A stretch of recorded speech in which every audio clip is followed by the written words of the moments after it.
Monthly subscription है, one time हमने अपनी जेब में से देना है, उसके बाद जितना भी जो कुछ है वो हमारे प्रॉफिट्स में से, हमारे जो भी चीजें हैं उसमें से ऑटोमेटिकली जाता रहेगा। तो वन टाइम ही हम एक चीज पे दे रहे हैं, दैट्स इट। और उसमें हम पैकेज बाय कर रहे हैं। सो पैकेज बाय करके हम क्या कर रहे हैं, बेसिकली हम ऑन पैसिव को 1 महीने के लिए हायर कर रहे हैं, ऑन बिहाफ, हमारे बिहाफ पे दिन रात काम करने के लिए, ये कह सकते हैं आप। ओके, और है भी ऐसा ही कि हम बेसिकली जो हमने पैकेज बाय किया है उससे हम 1 महीने के लिए ऑन पैसिव को हमने हायर किया हमारे बिहाफ पे काम करने के लिए इंटरनेट के ऊपर। और जब वो इंटरनेट के ऊपर कंपनी हमारे बिहाफ पे काम कर रही है, कैसे, हमारे डोमेन नेम्स के ऊपर ही, हमारा जो डोमेन नेम उसी के बिहाफ पे जब काम कर रही है, तो वहां से जब वो जो इनकम जनरेट हो रही है वो डिफरेंट तरीके से आके हमारा क्राइटेरिया है उससे आपको बढ़ जाएगी। बट जब आपका जो सवाल था कि ये कितने परसेंट के फाउंडर हैं, तो ये परसेंट वाला ये आउटडेटेड टेक्नोलॉजी है। परसेंट, कितने परसेंट के फाउंडर हैं, कितने परसेंट के शेयर हैं, ये ऐसा इसमें कुछ नहीं है। ओके, ये एक कंप्लीट ग्लोबल एक चीज होने वाली है, एक चीज मिलके ही मार्केटिंग करने वाली है और एक चीज मिलके ही आपको पैसा देने वाली है। उसमें परसेंटेज वाला कोई फंडा नहीं है। पहली बात तो मे बी किसी महीने आपके डाउन में या आपके उसमें बहुत सारे फाउंडर्स एक्टिवेट हैं या अगले महीने नहीं है, तो आपकी इनकम भी फ्लक्चुएट होने वाली है इसमें। ओके, कई बार थोड़ी ज्यादा, कई बार थोड़ी कम, कई बार और ज्यादा, तो वो भी होने वाली है रियल टाइम में जो ऑन पैसिव चल रहे हैं। बट क्राइटेरिया यही है कि आप पैकेज बाय कर रहे हो, ऑटोमेशन में है पैकेज बाय करने, इसके लिए 100% वो लोग बाय ही करने वाले हैं। ओके, तो इसलिए आपकी इनकम डाउन नहीं जाएगी, आप जाती रहेगी, क्योंकि नंबर ऑफ पैकेजेस जो बाय होंगे वो बढ़ते जाएंगे और आपकी इनकम भी उसके साथ में ही बढ़ती जाएगी। तो इसमें परसेंटेज वाला कुछ भी फंडा नहीं है। Okay, so pure business, pure IT company, pure internet आपके बिहाफ पे काम कर रहे हैं, बस। तो सर इनका दूसरा क्वेश्चन ये है कि सर मीटिंग में बोला जाता है कि लॉन्च के साल भर में 0 टीम वाले के नीचे भी 1000 व्यक्ति आ सकते हैं। तो माना कि सर 1000 आदमी आ गए, तो उन 1000 आदमियों से हमको इनकम कैसे होगा? देखो यार, देखो एक सिस्टम को, ऑन पैसिव को समझो। ओके, ऑन पैसिव को देखो, पैकेज बाय हो रहा है, मार्केटिंग हो रही है। ओके, मार्केटिंग का हो रहा है का इट मींस के सब जगह पे मार्केटिंग हो रही है, कस्टमर्स आ रहे हैं, सारे कह रहे हैं। उन कस्टमर का आपके बिहाफ पे अगर वो 1000 आपके नीचे आए हैं तो दैट मींस उसको मल्टीप्लाई भी तो होने हैं ना।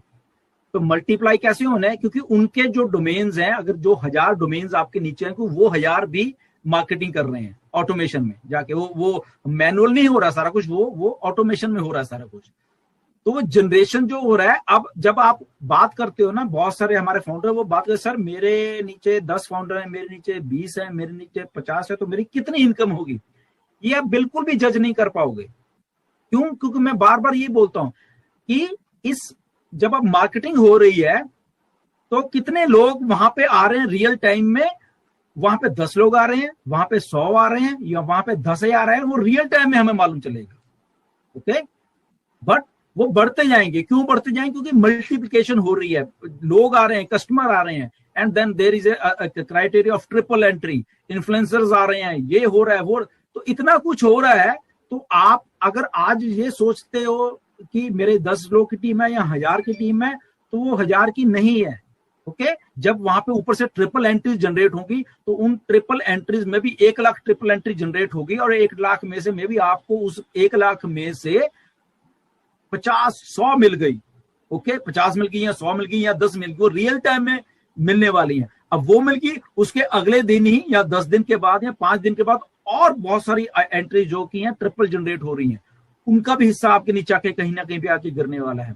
उसके बाद कंपनी के मार्केटिंग कैंपेन से लोग आ रहे हैं, कस्टमर आ रहे हैं, वो मिलने वाले हैं। फॉर एग्जांपल 1 महीने में, फॉर एग्जांपल जब ऑन पैसिव मार्केटिंग कर रही है, तो वहां पे 1 लाख लोग आ गए, 2 लाख हो गए, 4 लाख लोग आ गए, तो उनका हिस्सा भी तो आपको आने वाला है ना। तो आप अगर कभी जज कर पाओगे ना, नहीं कर पाओगे इसको कि ये आपकी इनकम कितने होने वाली। तभी जब हम कहते हैं कि आप मतलब कि आर्टिफिशियल इंटेलिजेंस के साथ compete कर रहे हैं बेसिकली। ओके, तो वो इतनी फास्ट है आर्टिफिशियल इंटेलिजेंस कि हम चाहे कागज काले करते रहे कि मेरी 10 की टीम है, इसका इतना गुना करते रहे, ये करते रहे, वो करते रहे, तो आप जजमेंट बिल्कुल भी लगा नहीं पाओगे, क्योंकि हमारे दिमाग इतने काम नहीं करते कि हम उस लेवल की बारीकी से बारीक भी कैलकुलेशन कर पाएंगे। वो कंप्यूटर नहीं करनी है, आर्टिफिशियल इंटेलिजेंस नहीं करनी है, बट डेफिनेटली वो हर एक महीने multiplication multiplication multi multi multi multi multi वो आज आप 10 दिन के बाद आप 20, 50, 150, 1000, 4000, 50,000, आपको मालूम चलेगा कि एक साल में वो जो आपकी 10 की टीम थी वो 1 लाख की हो गई, मल्टीप्लाई 1 लाख की हो गई, मल्टीप्लाई मल्टीप्लाई मल्टीप्लाई मल्टीप्लाई। जब ऐसे कंपाउंडिंग होती है ना तो फिर आपको ये चीज सोचने की, इसलिए मैं बार बार कहता हूँ कि ये कागज पे ना वो ड्रा करने वाला सिस्टम बंद कर दीजिए, ये नहीं होगा, आपसे किसी से नहीं होगा। हमने तो कई किया हुआ है 2 साल पहले से बहुत, हमने भी कागज काले किए हैं कि कितनी इनकम आने वाली है, कैसे होने वाली है। तो हमारे दिमाग इसके ऊपर इतनी कैलकुलेशन किसी को नहीं आती। हमें आर्टिफिशियल इंटेलिजेंस बहुत तेज है, ना तो हम इतने बड़े मैथमेटिशियन है ये होगा। तो इसको देखिए कि कैसे मैजिक होने वाला है। ओके, लॉन्च होने दीजिए और आराम से बैठ के, बस आपका काम है क्लिक क्लिक क्लिक, आप बैंक जाइए, पैसे लिए, मौज करिए बस। वाह, ठीक है सर, बिल्कुल वैसा ही करेंगे हम लोग। राजगोपाल दास का क्वेश्चन है, ये क्वेश्चन थोड़ा सा चलिए। If one has 3 to 4 IDs, so now is it necessary to log in each ID every time, or it is sufficient to log into one ID and go through back office? देखिए, मैं फिर वही बात हो रहा था, आपका business है, आपकी आईडी है। अगर आपका बिजनेस, दुकान का ताला खोलो, शटर उठाओ, आपका बिजनेस है। मैं तो कहता हूँ कि आपको करना चाहिए डेफिनेटली। उस आईडी को देखिए उसमें क्या होने वाला है, क्योंकि उस आईडी में पैसे गिरने वाले हैं। ओके, तो उसको आदत डालिए उसको लॉगिन करने के लिए। पैसे कब गिर जाएं, कितने गिर जाएं, वो लॉगिन करोगे तभी मालूम चलेगा। सर उनका क्वेश्चन ये है कि मान लो मेरे पास 3-4 आईडी अलग अलग है घर में, तो क्या हर आईडी बार बार अलग अलग खोलनी पड़ेगी, क्या एक ही आईडी खोलूंगा और सारे लोग का लॉगिन करूंगा? बिल्कुल बिल्कुल, बार बार यहाँ जो भी है, हर एक आईडी एक यूनिक ईमेल के साथ जुड़ी हुई है, ठीक है ना। आपको मालूम है, एक यूनिक ईमेल है आपके रजिस्टर्ड, उसी पे हुई है। ओके, तो यस, आपको उसमें से कुछ भी करने के लिए या वो अलग से ही खोलनी पड़ेगी जब भी आप उसको लॉगिन। दीपक ठाकुर झारखंड देवघर से बोल रहे हैं, जय ऑन पेस्यू। सर मेरा सवाल है कि पहले आईडी एक्टिव होने पर जो इनवाइस मिलता था उसमें जीएसटीएन नंबर और पेन नंबर लिखा होता था, बट अभी जो इनवाइस दिया जा रहा है उसमें जीएसटी नंबर ये सब कुछ भी नहीं है। इस वजह से मेरी टीम मुझसे पूछती है कि जब इनवाइस में ये दोनों नंबर ही नहीं है तो मैं कैसे यकीन करूं कि मेरा पैसा सही जगह पे पहुंच रहा है? प्लीज इस बारे में देखिए, जब जीएसटी ली ही नहीं जा रही तो वहां पे जीएसटी नंबर क्या करना है? ओके, ये एक ग्लोबल आईटी कंपनी है।